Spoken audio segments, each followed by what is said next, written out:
Men on high-dose flax, especially flaxseed, have reported, and I've experienced this myself, reduced libido, softer erections, less morning wood. So maybe it's time to pull the supplements, maybe take a break for 6 to 8 weeks, maybe to stop entirely. Men taking it daily, often at higher doses, maybe 1,000 milligrams, sometimes or more, year-round, they start telling me something's not right. They do feel calmer, they sleep better, but they've lost their edge. The drive's gone. The libido's flat. The assertiveness, the spark, the bit of fire that you actually want as a man is gone. If you think you're optimizing men with high zinc to boost your testosterone and maybe lowering your estradiol, you may end up with worse moods and worse libido and worse of a hormonal feel. I sleep better, I'm calmer, but I'm also less interested in sex. Natural doesn't always mean androgen friendly. So if you've been adding bottles and bottles of supplements to your routine and feeling worse and not better, this might be the video for you.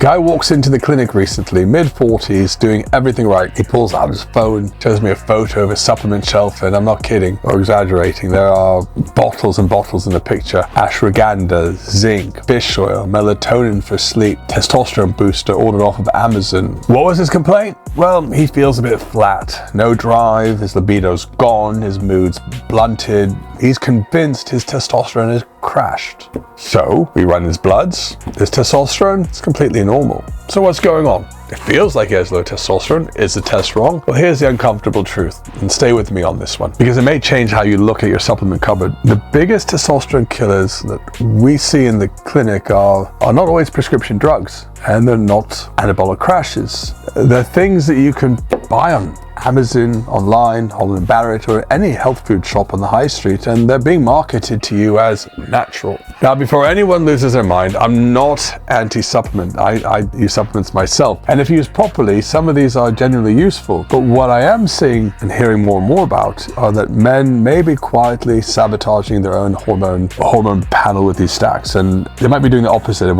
what men think is the right thing to do. So today we're going to go through the top 5 over-the-counter supplements that, in our experience, can blunt your androgen function, suppress your libido, and maybe even leaving you feel like you have low testosterone, even when your blood work looks fine. And sometimes the blood work looks fine because some of these T boosters are actually masking low testosterone. So anyway, we'll cover one that's marketed as a testosterone booster but backfires at higher doses. And it's a mineral that helps you in small amounts, might quietly wreck you in the big quantities. And we'll talk about the sleep aid that's silently shutting down your signaling at your brain level. Some of the supplement's biggest scams, the proprietary test boosters that almost always make things worse. So if you've been adding bottles and bottles of supplements to your routine and feeling worse and not better, this might be the video for you. So let's start with the one that gets a lot of pushback, ashwagandha. Now look, at sensible doses, somewhere maybe in the 300 to 600 milligram range, this may genuinely help some men. It can lower cortisol, it might improve sleep, might help settle the nervous system, and that's real, and the studies broadly support it.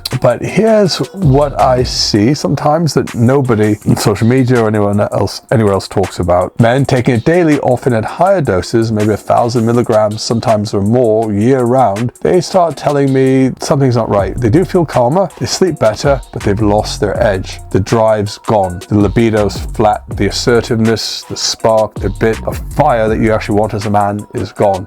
Some describe it as feeling emotionally flattened or blunted. And mechanistically, what's likely happening, and this is where it gets a bit interesting, is that ashwagandha is GABAergic and serotonergic. It dampens cortisol. And while that sounds like a win, your drive that keeps you going as a man depends on a certain amount of cortisol and a certain amount of dopaminergic tone and a certain amount of sympathetic activation. And if you crush all of that and you don't feel relaxed, you feel a bit switched off. Now, the clinical pattern is almost word for word the same every time. I sleep better, I'm calmer, but I'm also less interested in sex, I'm less assertive, I'm less me. So Dose does matter. Cycling matters. And if that's you and you like ashwagandha, maybe you should pause it for a week or two and pay attention to how you feel. So the second supplement that we hear a lot about are phytoestrogens, soy isolates, high dose flaxseed, certain hormone balance blends marketed for men. Eating tofu twice a week at your favorite Chinese restaurant's not going to lower your testosterone. It's not going to give you gyno. But the soy makes you feminine panic is largely overblown, but there is some truth to it. And this is a bit nobody really mentions. Concentrated phytoestrogen supplements are quite different actually, because there's a high amount, a high concentration that's affecting you. And what's the mechanism? How does this work? The compounds are that they weakly bind to estrogen receptors, and in high concentrations they may shift the signaling of estrogen in some men and may even nudge up your SHBG, which means you get less of your natural free testosterone because the testosterone gets bound up and less is available to actually do the things in the body that you need it to do. So what's the observation in the clinic? What are we seeing with men? Men on high dose flax, especially flaxseed, was very concentrated in these phytoestrogens or concentrated isoflavone supplements, have reported, and I've experienced this myself, reduced libido, softer erections, less morning wood. So maybe it's time to pull the supplements, maybe take a break for 6 to 8 weeks, or maybe to stop entirely. I mean, dietary soy here and there might be okay on an occasional basis for men, but these concentrated extracts marketed as hormone balances for men, I would be careful with those. So number 3 might surprise some of you because it's one that's sometimes considered a natural aromatase inhibitor, and it's called zinc. Zinc is a critical mineral for testosterone production.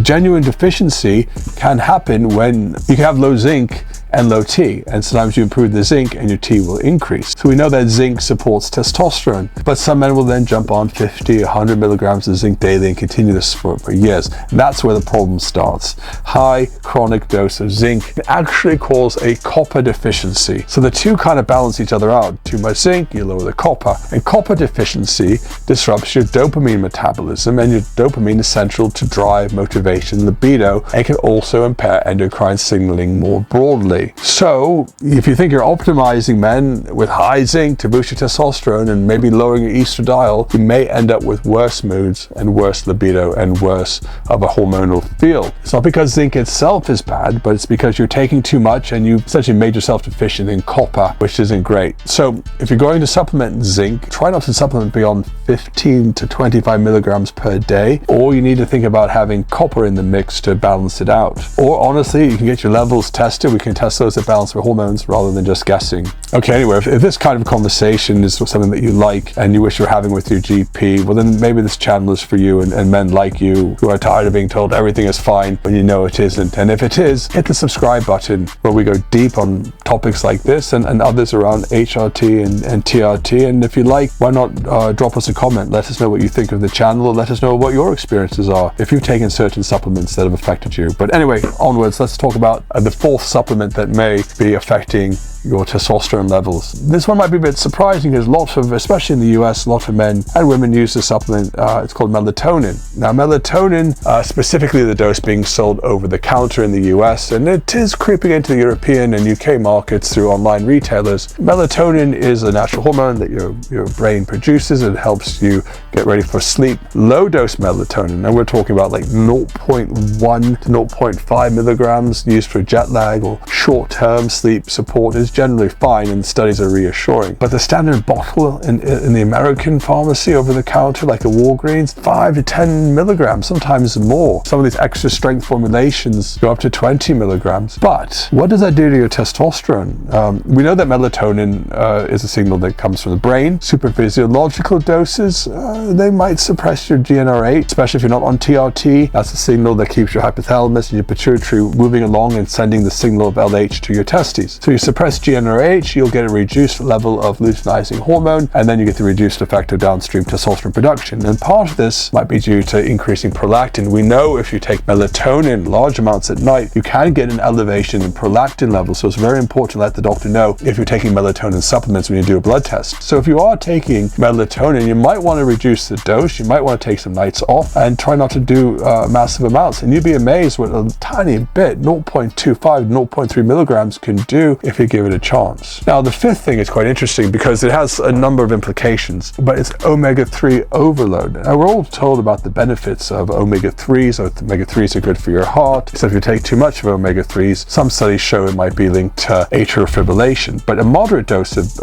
omega-3s that you get naturally through fish oils, maybe through sardines and certain fatty fish, are really good from a cardiovascular point of view for lowering inflammation and improving brain health. That's what the data says, and it's pretty solid. And I usually get mine through daily sardines. But what we may be seeing more and more of are men that are taking 5, 6, sometimes 8 grams of EPA and DHA daily through certain supplements, thinking that more is better. And in a subset of these men, you may see a similar pattern of reduced libido and a blunting of the androgen feel and less drive. You see, the mechanism is still being worked out, but the leading hypothesis involves kind of an altered membrane fluidity affecting the ability to make steroidogenesis at the cellular level, and possibly a downward shift in androgen output at very high intakes. One other possibility might be the increased omega-3s might be increasing progesterone. But the principle here is one that runs through the entire video, is this, that the dose makes the poison. Even with all the good stuff could become bad stuff if it's too high of a dose. 2 grams a day of a quality omega-3 is plenty for most men, and maybe why not just try a fatty fish or sardines in the meantime. And one other thing to consider is all this talk about testosterone boosters. And before I close, here's a bonus one that you should be aware of, is that these supplements, these cocktails of different testosterone boosting blends, these proprietary blends that you see sold online, is telling you if you take this and